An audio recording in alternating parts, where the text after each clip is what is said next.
అదే RTV app వార్తల్ని క్షణాల్లో చదివే అవకాశం ఉంటుంది. ఒక న్యూస్ పేపర్, ఒక టెలివిజన్ ఛానల్ మీ చేతుల్లో ఎప్పుడూ ఉంటాయి.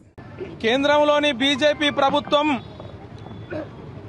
బండ గ్యాస్ను, సిలిండర్ గ్యాస్ను 50 రూపాయలు పెంచింది.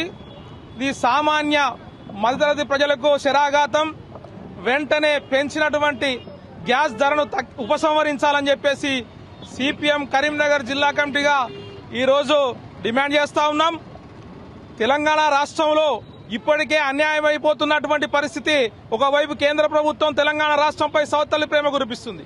ఇది ఈ సిలిండర్ ధరలు పెంచడం కూడా మూలిగే నక్కపై పడ్డ విధంగా ఉంది. ఈ రాష్ట్ర ప్రజలకు 400 కోట్ల భారాన్ని వేసినటువంటి పరిస్థితి ఉంది.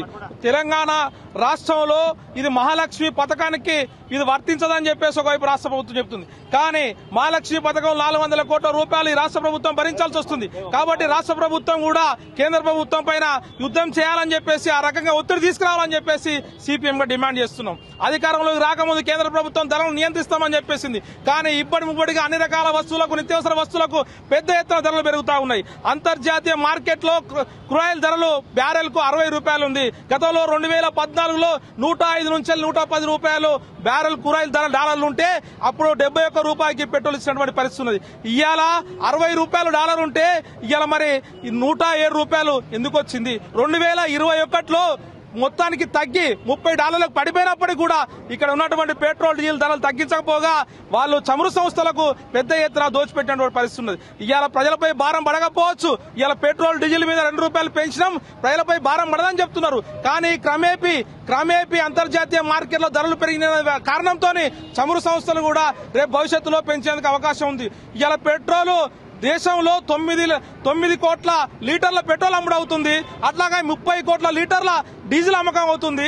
ఈ డీజిల్, ఈ పెట్రోల్ వాడేటువంటి ప్రజలపైన పెనుభారం పడుతోంది. కాబట్టి ఈ పెనుభారాలన్నీ కూడా తగ్గించాలంటే ఈ పెంచినటువంటి ఏవైతే ఉన్నాయో అవి వెంటనే ఉపసంహరించాలని చెప్పేసి సిపిఎం గా డిమాండ్ చేస్తా ఉన్నాం. అంతేకాదు దేశభక్తి పేరుతోని నమో నమో అని చెప్పేసి మాట్లాడేటువంటి కేంద్ర సహాయ మంత్రి ఉన్నాడు ఇక్కడ. మరి ఇప్పుడు తగ్గించమని చెప్పొచ్చు కదా. ఇక్కడ రాష్ట్రంలో 2 కేంద్ర మంత్రులు ఉన్నారు. మరి ఇక్కడ ప్రజలపై పెనుభారం పడుతున్నది. మనం దేశభక్తి పేరుతో ఉన్నాం. ఇలా వాడే వాళ్ళు కూడా, పెట్రోల్ డీజిల్ వాడే వాళ్ళు కూడా హిందువులు ఉన్నారు కదా. ఆ హిందువుల మీద ప్రభావం పడే విధంగా మనం చూడొద్దు కదా. మోడీ గారు అయ్యా అని చెప్పేసి అడగొచ్చు కదా. ఈ బండి సంజయ్ ప్రతి దానికి ముందుకొచ్చి కులాల మధ్య, మతాల మధ్య వైషమ్యాలు పెంచేటువంటి ప్రకటనలు, మాటలు మాట్లాడే ఈ మోడీ ఇలా పేద ప్రజలకు అన్యాయం జరుగుతుంటే, మధ్య ప్రజలకు అన్యాయం జరుగుతుంటే మధ్య ప్రజల పక్షాన మాట్లాడాల్సినటువంటి ఈ బండి సంజయ్ ఎక్కడా అని చెప్పేసి మేము ప్రశ్నిస్తున్నాం. ఇప్పటికైనా ఈ కేంద్ర ప్రభుత్వం ఇలా పెంచినటువంటి గ్యాస్, అట్లాగే పెట్రోల్ డీజిల్ ధరలు తగ్గించాలి. ఇలా ఎక్సైజ్ సుంకం పేరుతో చేస్తున్నారు. ఎక్సైజ్ సుంకం ఎన్నిసార్లు పెరిగింది? ఇప్పటికీ 137.27%. 2014 నుంచి 2025 వరకు ఇప్పటికీ ఈ డీజిల్ పైన 40%, అట్లాగే 60%, పెట్రోల్ పైన 40% పెంచినటువంటి పరిస్థితి ఉంది. ఇట్లా పెంచుకుంటూ పోతే సామాన్య మానవుడు ఇప్పటికీ అధోగతి పాలవుతున్నాడు. ఇలా ఆహారాత్రులు మొత్తం శ్రమించి కూడా ఈ పెట్రోల్, డీజిల్, నిత్యావసర వస్తువులకు పోతున్నటువంటి పరిస్థితి కూడా ఉంది. కాబట్టి సామాన్యుడు బతకలేని పరిస్థితి ఈ మోడీ ప్రభుత్వం కల్పిస్తా ఉంది. ఇలా దేశంలో 40 కోట్ల మంది ఒక పూట తిండి లేని వాళ్ళు ఉన్నారు.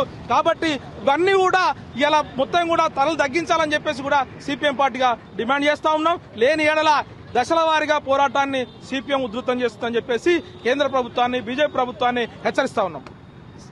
మరిన్ని వీడియోస్ కోసం ఛానల్ ని సబ్స్క్రైబ్ చేయండి. లేటెస్ట్ అప్డేట్స్ కోసం వాట్సాప్ ఛానల్ ని ఫాలో చేయండి. అండ్ లింక్ డిస్క్రిప్షన్ లో ఉంది.